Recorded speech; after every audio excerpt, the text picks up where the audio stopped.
Mag-ingat kayo sa mga taong mahilig manira ng kapwa. Tandaan ninyo, posibleng yung mga kasama ninyo ngayon na naninira ng iba, balang araw ay kayo naman ang kanilang pag-uusapan.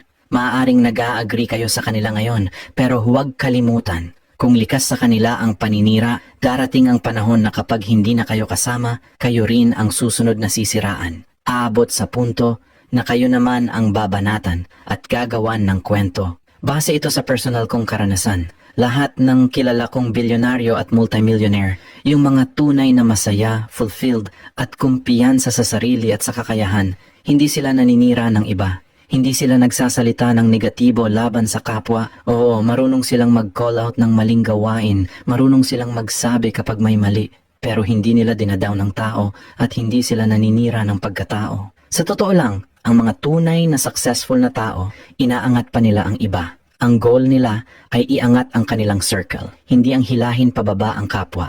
Nakakalungkot lang na sa sobrang toxic ng ilang tao ngayon, minsan pagkatapos mo silang tulungan, ikaw pa ang sisiraan. Ang buotan nga tawo, sakit na siya mangistorya once mahurot na ang iyang pasensya. Maong, ayaw kaayo pagpalabi o abusar, kay miingon ra badayon mo nga nagbag-o na siya.